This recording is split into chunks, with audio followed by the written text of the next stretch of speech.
नमस्कार विद्यार्थी मित्रांनो, यूट्यूब चॅनलमध्ये तुमचं स्वागत आहे। इयत्ता 11वीच्या फिजिक्सच्या पाठामध्ये आपल्याला पाहायचं आहे न्यू सिलेबस 2020-21 प्रमाणे आपल्याला पाहायचं आहे 8 नंबरचं चॅप्टर साऊंड 2020-21। त्याच्यामधलं आपलं चालू आहे पार्ट सेकंड पार्ट मध्ये आपण पाहणार आहोत 8.2 common properties of all waves. प्रत्येक वेव्हच्या ज्या काही कॉमन प्रॉपर्टीज आहेत, कॉमन पॅरामीटर्स आहेत, त्या प्रॉपर्टी प्रत्येक वेव्ह मध्ये सारख्याच आपल्याला त्या पाहता येतात, त्याला आपण कॉमन प्रॉपर्टीज म्हणतो। त्या कॉमन प्रॉपर्टीज खालीलप्रमाणे आपल्याला पूर्णतः डिस्क्राइब करता येईल किंवा त्याचं कन्सेप्च्युअल आयडिया आपल्याला त्या ठिकाणी पाहायचा आहे।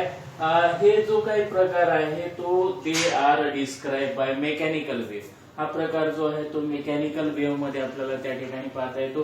त्याच्यामध्ये आपल्याला पाहायचं आहे की पहिल्यांदा सर्वात प्रथम टर्म जी आहे वेव्ह किंवा आणि त्याच्यासाठी जे काही इम्पॉर्टंट पॅरामीटर्स आहे तो आहे अँप्लिट्यूड। अँप्लिट्यूड म्हणजे नेमकं काय असतं त्या ठिकाणी, तर कोणत्याही वेव्ह असेल, वेव्हचं जे काही डिस्प्लेसमेंट आहे, पार्टिकल डिस्प्लेसमेंट झालं, मेकॅनिकल वेव्हचा जो पार्टिकल मॅक्सिमम ज्या ठिकाणी व्हायब्रेशन किती मॅक्सिमम झालेलं आहे ते मॅक्सिमम व्हायब्रेशनचं जे काही डिस्प्लेसमेंट किती झालेलं आहे ते डिस्प्लेसमेंट म्हणजे त्याला आपण अँप्लिट्यूड म्हणतो। हे एसआय युनिट मध्ये आपण मेजरमेंट करतो। हे उदाहरणामध्ये आपण वेव्ह दाखवलं, वेव्ह सायकलचे 2 पार्ट झाले, आपण पूर्ण सर्कलचे 2 पार्ट केले। हा 0 ते 180 टू 360 या पद्धतीने काय केलं, हा 2 प्रकारामध्ये वेव्ह त्या ठिकाणी वर्गीकृत झाला। वरचा जो आहे मॅक्सिमम ज्या ठिकाणी गेला, अप साइडला मॅक्सिमम गेला आणि डाऊन साइडला जो मॅक्सिमम पार्ट डिस्प्लेसमेंट झालेला आहे मेन पोझिशन पासून, त्या मेन पोझिशन पासून डिस्प्लेसमेंट पार्ट जो झालेला आहे त्याला आपण अँप्लिट्यूड म्हणतो। अँप्लिट्यूड कॅपिटल ए किंवा स्मॉल ए ना आपण त्या ठिकाणी रिप्रेझेंट करतो। इट इज आयदर कॅपिटल ए और स्मॉल ए ना आपण ते अँप्लिट्यूड त्या ठिकाणी दर्शविले जाते। म्हणजे मीडियम ऑफ द पार्टिकल ज्या ठिकाणी मॅक्सिमम व्हायब्रेशन झालं त्यालाच आपण अँप्लिट्यूड म्हणतो। म्हणजे amplitude is a wave which is the maximum displacement of a particle along the vertical direction or horizontal direction depending upon the any type of wave। कोणत्याही प्रकारची wave असू द्या, या ठिकाणी टाइप्स ऑफ वेव्ह मध्ये त्या ठिकाणी प्रोग्रेसिव्ह वेव्ह जी असते, ही प्रोग्रेसिव्ह वेव्ह मेनली 2 प्रकारामध्ये मिळते। आता आपण फक्त या ठिकाणी वेव्हच्या कॉमन प्रॉपर्टीज मधला पॉइंट आपण पाहणार आहोत आणि पुढे त्या ठिकाणी वेव्हचे आपण टाइप पाहणार आहोत किती आहेत ते, आणि मेनली वेव्ह किती प्रकारामध्ये मोडल्या जाते depending upon the particle vibration. Particle vibration नुसार त्याचे किती प्रकार होतात आणि हा पार्टिकल मॅक्सिमम ज्या ठिकाणी व्हायब्रेट झालेला आहे, ही मॅक्सिमम डिस्टन्स जे आहे त्याला आपण अँप्लिट्यूड म्हणतो। म्हणजे काय म्हणायचं आहे, it is a largest displacement of a particle of the medium through which the wave is propagating from its rest position. म्हणजे तो पार्टिकल या ठिकाणी रेस्ट पोझिशनला आहे, तो व्हायब्रेट झाला, वरच्या दिशेने किती व्हायब्रेट झाला, जर पाण्याचा रिपल्स आपण त्या ठिकाणी पाहिलेले आहेत, त्या वेव्ह जे पाहिलेले आहेत पाण्याचे, आणि त्याच्यामुळे काय झालेलं आहे, पाण्याचा पार्टिकल वरच्या दिशेने किती मॅक्सिमम व्हायब्रेट झाला, डिस्प्लेसमेंट झाला, तसा तो खालच्या दिशेने किती मॅक्सिमम व्हायब्रेट झाला, याला आपण अँप्लिट्यूड म्हणतो। या पार्टला mechanical they are describe by mechanical wave, आणि मेकॅनिकल वेव्हचा जो पार्ट आहे त्याला आपण अँप्लिट्यूड म्हणतो। दॅट डिस्प्लेसमेंट, या डिस्प्लेसमेंटला एक पर्टिक्युलर डायरेक्शन ते डिस्प्लेसमेंट असते म्हणून त्याला आपण डिस्प्लेसमेंट म्हणतो।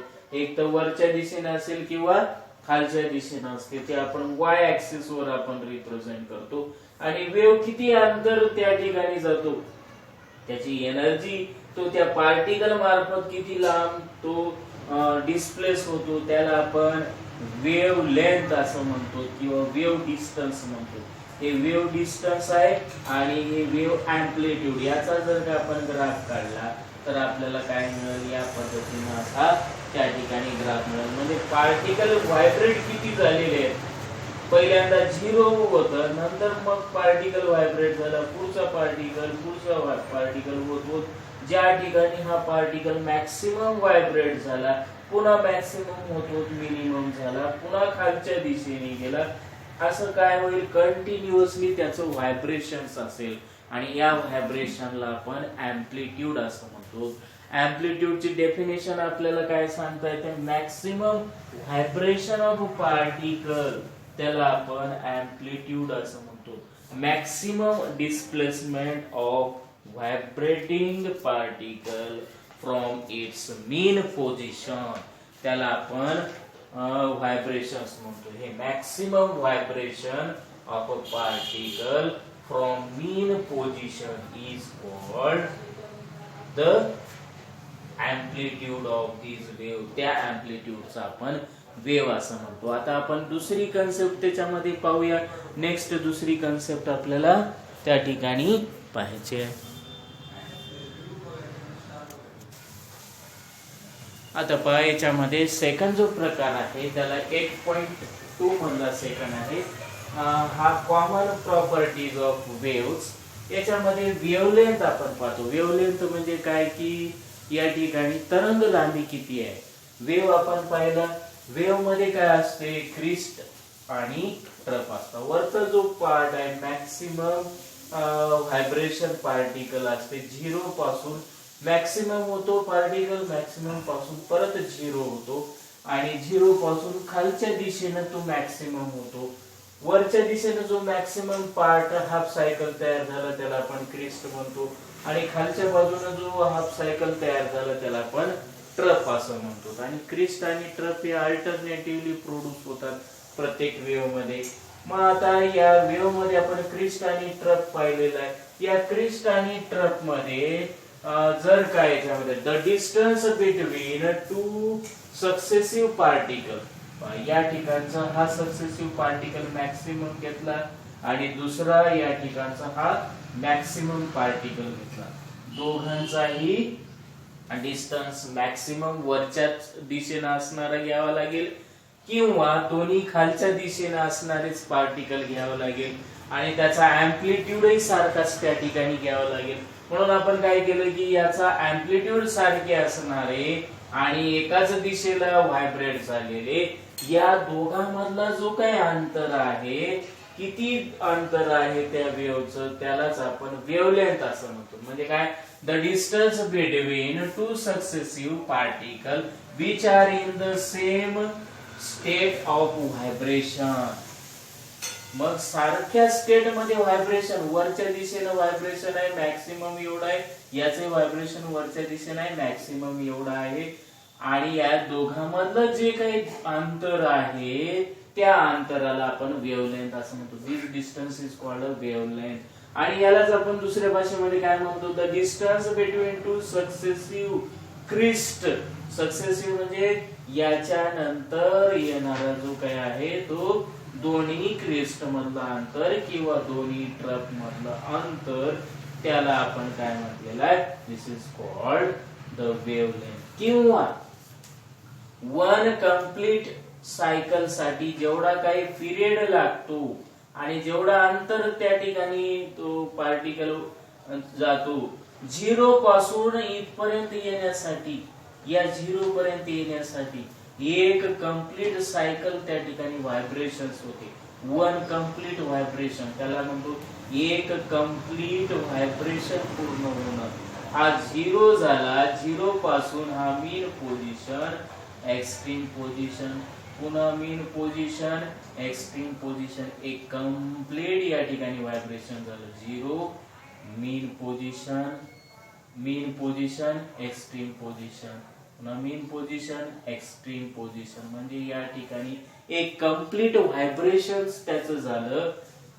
आणि कंप्लीट व्हायब्रेशनचं जेवढं काही अंतर आहे त्या अंतराला सुद्धा आपण काय म्हणतो, वेवलेंथ असं म्हणतो. दिस इज कॉल्ड वेवलेंथ. यालाच आपण वेवलेंथ म्हणतो. वेवलेंथ हा, याची डेफिनेशन आपल्याला या पद्धतीने खाली करता येईल किंवा आपल्याला त्याची डेफिनेशन काय सांगता येते, the distance travel by wave in A period is called as wavelength. एका पिरियड मध्ये तो किती अंतर पार केला, पार्टिकल एका पिरियड मध्ये किती अंतर पार केला, म्हणजे याचा पिरियड किती आहे. Period duration is a cycle, one complete cycle. एक कंप्लीट सायकल पूर्ण झालं, हा अर्धा सायकल, हा अर्धा सायकल. एक कंप्लीट सायकल त्यानं पूर्ण केला. त्या पूर्ण केलेल्या सायकलला आपण काय म्हणलेलं आहे, this is called a wavelength of a wave. या पद्धतीने आपण त्या ठिकाणी त्याची डेफिनेशन आपण मांडू शकतो. ही झाली सेकंड वेव्हलेंथशी निगडित आपण त्या ठिकाणी टर्म पाहिलेले. आता पुढचे आपण त्या ठिकाणी टर्म पाहूया. नेक्स्ट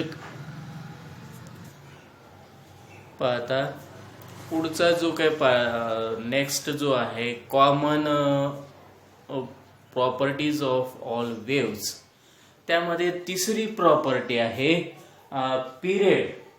पिरियड म्हणजे त्याला लागणारा वेळ किती आहे.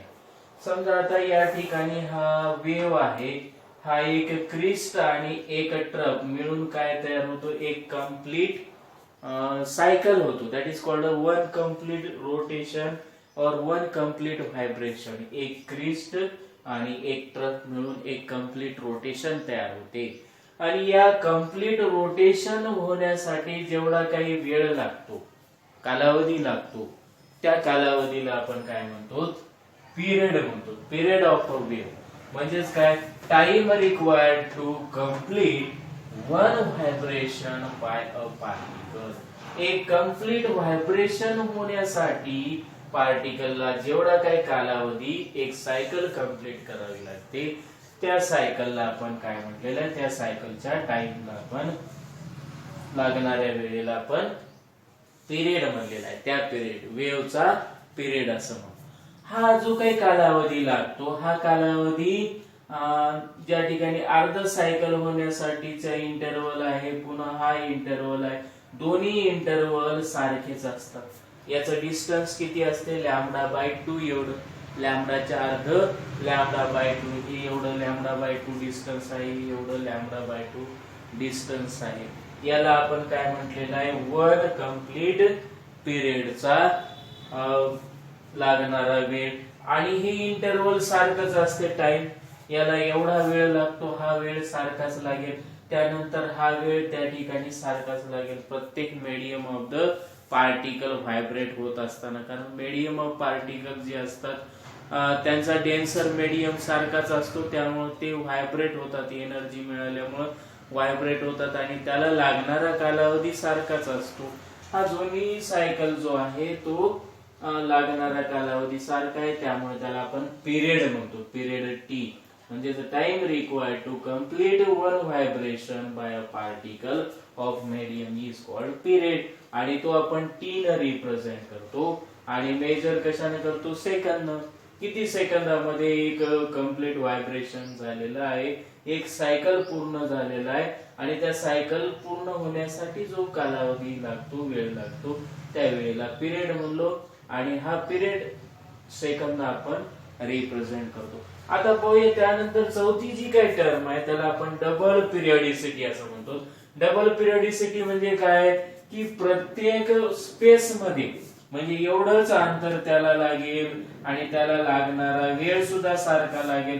हा जर का वेव्ह व्हायब्रेट झाला, एवढ्याच अंतर जाईल, त्यानंतर पुढचाही तेवढ्याच अंतर जाईल, त्याच्यानंतरचाही तेवढंच अंतर जाईल. म्हणजे आपण जे पाहिलं मेकॅनिकल वेव्ह आणि रिपल्स तयार झालेले असतात, हे रिपल्स पाण्यावर जे सरफेसवर तयार झालेले असतात, हे सारखेच डिस्टन्स न त्या ठिकाणी काय होतात, ट्रॅव्हल होतात. हे डिस्टन्स ट्रॅव्हल होणं सारखंच आहे, म्हणजे पिरियड सारखा आहे. त्याला लागणारा इंटरवल जो टाइम इंटरवल आहे, क्रिस्ट आणि ट्रफचा जो टाइम इंटरवल आहे, तो टाइम इंटरवल सारखा आहे.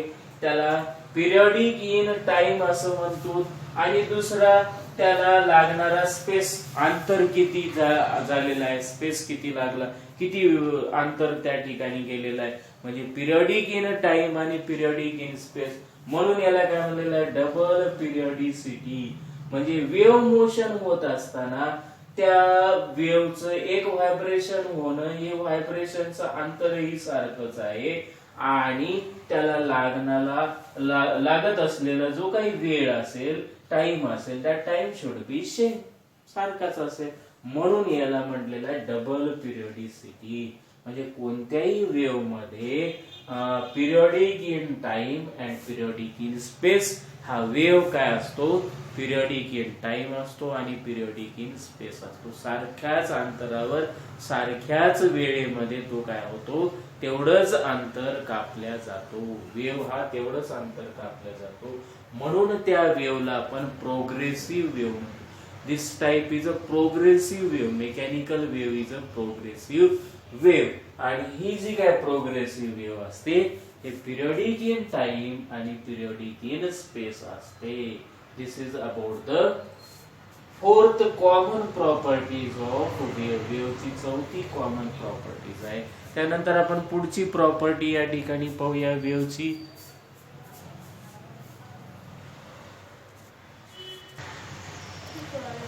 आता नेक्स्ट पाहूया आपण या ठिकाणी 5 नंबर फ्रिक्वेन्सी म्हणजे काय सांगते. फ्रिक्वेन्सी एन रिप्रेझेंट करता येते. आपण वेव्हलेंथ पाहिली आणि त्या ठिकाणी पिरियड पाहिले. एका पिरियड साठी एक व्हायब्रेशन होत असेल, हे एक व्हायब्रेशनचा अशी किती व्हायब्रेशन एका सेकंदामध्ये होतात त्याला आपण काय म्हणलेलं आहे, फ्रिक्वेन्सी म्हणलेलं आहे.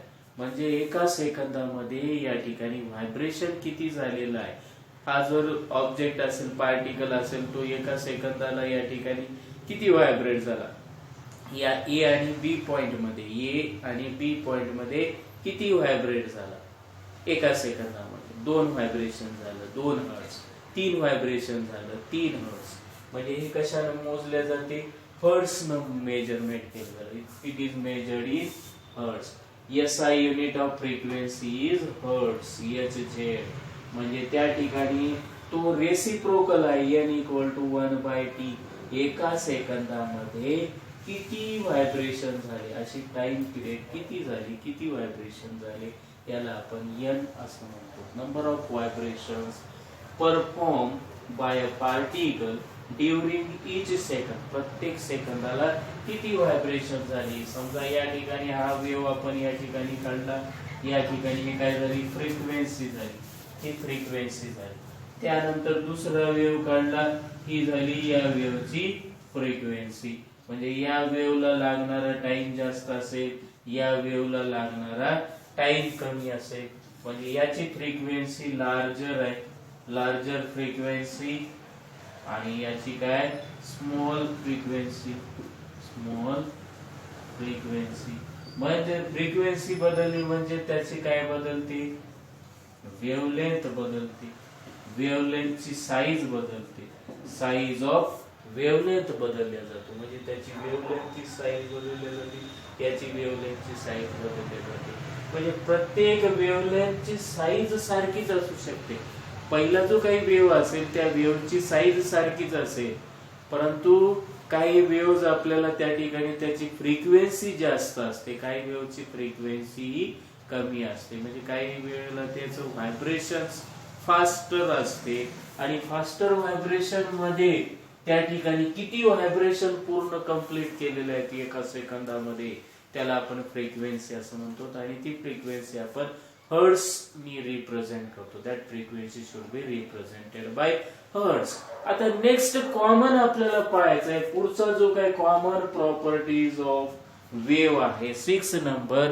म्हणजे ते वेव्हशी रिलेटेड त्याची वेलोसिटी आपण कशा पद्धतीने मेजरमेंट करतो आणि वेलोसिटी कोणकोणत्या प्रॉपर्टीज वर अवलंबून आहे, अगोदर ज्या पाहिलेल्या आहेत त्या प्रॉपर्टीज वर अवलंबून आहे का, त्याचं रिलेशन काय आहे. आता हे आपण पुढच्या 5व्या याच्यामध्ये पाहूया, वेलोसिटी. आता नेक्स्ट पाहूया या ठिकाणी 8.2 मध्ये जे आहे व्हेलॉसिटी. आता पार्टिकलची व्हेलॉसिटी किंवा वेव्हची व्हेलॉसिटी आपण कशा पद्धतीने त्या ठिकाणी फाइंड आउट करतो. व्हेलॉसिटी ऑफ वेव्ह व्ही न रिप्रेझेंट करता येते. म्हणजेच व्हेलॉसिटी काय, distance cover by a wave per unit time is called velocity. त्या ठिकाणी त्या पार्टिकलनं किती डिस्टन्स किंवा अंतर कापलेला आहे, वेव्हनं किती अंतर कापलेलं आहे. समजा या ठिकाणी आपण ही वेव्ह या ठिकाणी दाखवलेली आहे, दिस वेव्ह. या वेव्ह मध्ये हा ए पार्टिकल ए पासून बी कडे गेला, म्हणजेच या ठिकाणी एवढं जे काही डिस्टन्स आहे, this distance, this is a distance. हा ए पासून बी कडे गेला पार्टिकल, या ठिकाणी 1 सायकल कंप्लीट झालं, हे डिस्टन्स झालं. हे डिस्टन्स आपण लॅम्डाने दिलं आणि त्याला लागणारा जो काय टाइम आहे कंप्लीट होण्यासाठी तो आपण टी ने रिप्रेझेंट केला. तर याची व्हेलॉसिटी काढता येते, म्हणजे व्हेलॉसिटीचं सूत्र काय, अंतर भागिले टाइम. अंतर या ठिकाणी काय, वेव्हलेंथ एवढं जर का त्याचं अंतर असेल, या वेव्हलेंथ एवढं त्याचं अंतर असेल आणि त्याला लागणारा जर टाइम पिरियड जर टी असेल, तर आपल्याला या ठिकाणी या सूत्राच्या द्वारे त्याची मॅग्निट्यूड ऑफ व्हेलॉसिटी आपल्याला काढता येते.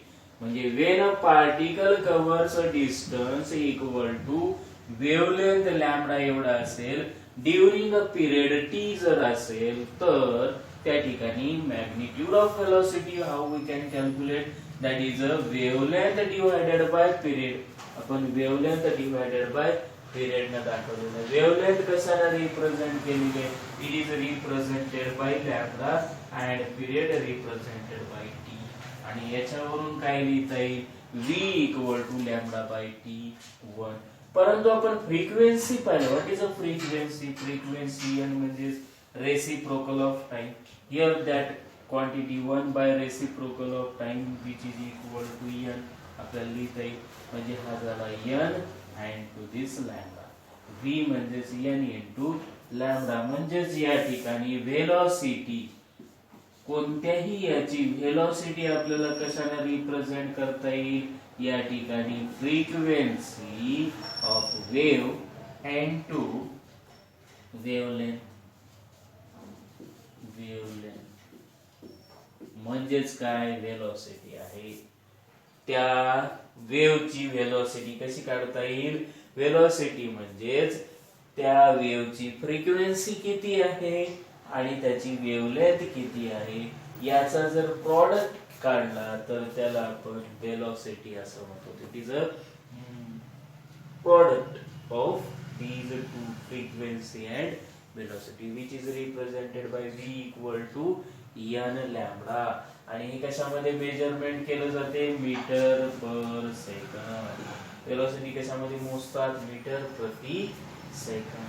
फ्रिक्वेन्सी म्हणजे 1 by T, T per second, yes per second किंवा हर्ट्ज मध्ये मेजरमेंट करतो.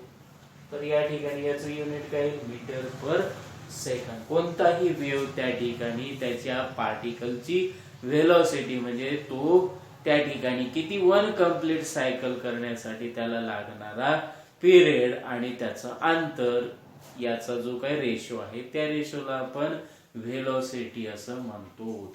आता आपण पाहूया या ठिकाणी व्हेलॉसिटी ही प्रॉपरली एका पर्टिक्युलर मीडियम मधून प्रपोगेट होत असते. मग आपल्याला मेकॅनिकल वेव्ह हा प्रपोगेट करायचा असेल तर त्याला एक प्रॉपर मीडियम असायला पाहिजे. आणि या मीडियम मध्ये त्या मीडियमची प्रॉपर्टी कशी असायला पाहिजे, मीडियम हा इलॅस्टिक असला पाहिजे, जेणेकरून ज्यावेळेस वेव्ह गेला त्यावेळेस काय होईल, तो कॉम्प्रेस होईल किंवा इलॉंगेट होईल.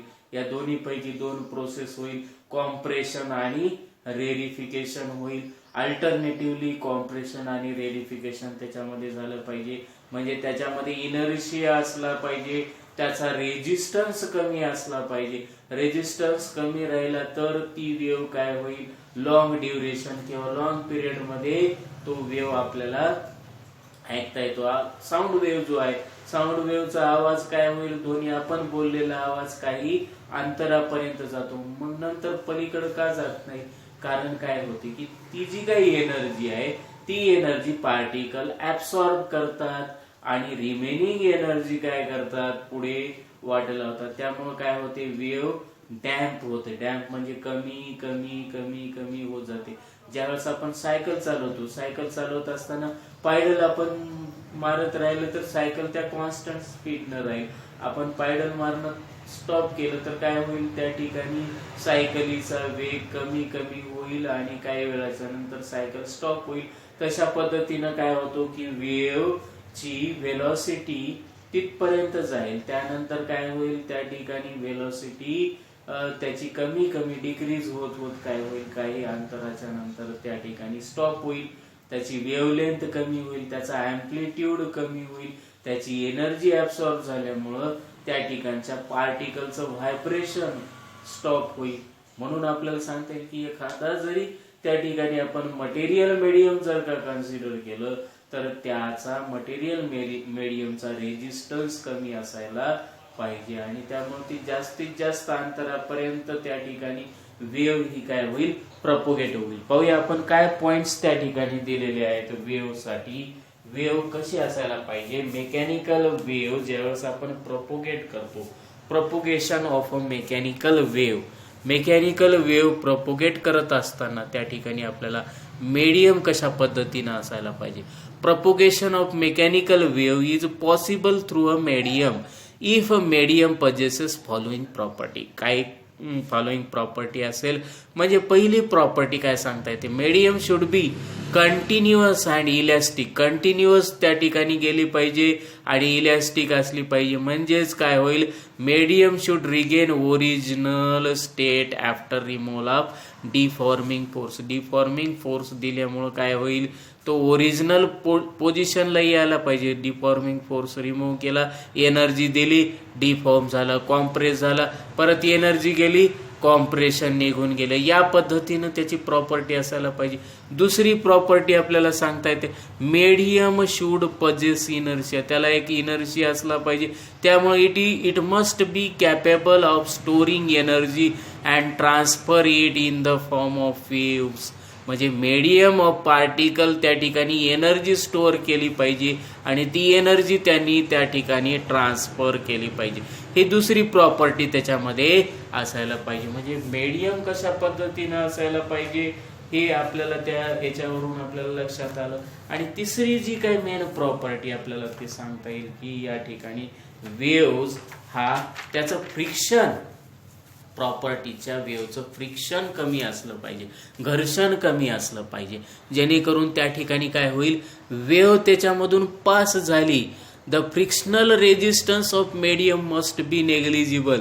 म्हणजे वेव्ह जास्तीत जास्त अंतरापर्यंत गेली पाहिजे, त्याला कोणताही दुसरा फोर्स नसला पाहिजे, जेणेकरून त्या फोर्समुळे काय होईल, वेव्ह काय होईल, त्या ठिकाणी प्रपोगेट होणार, पुढे जाणार. या पद्धतीनं त्या ठिकाणी असायला पाहिजे. म्हणजेच आपण पाहिलं की या प्रॉपर्टीज आपल्याला त्या ठिकाणी पाहायला मिळतात. ही प्रॉपर्टी झाली त्याची आपल्याला, दिस प्रॉपर्टी आपल्याला सांगता येते प्रॉपर्टीज ऑफ वेव्ह मध्ये.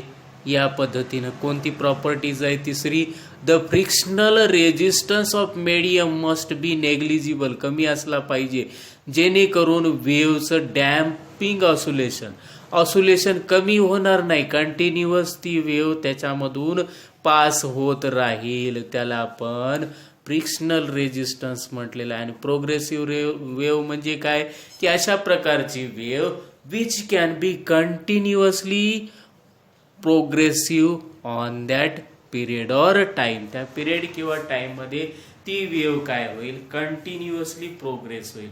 Wave which travel continuously in the same direction in a given medium without change of form are called progressive wave.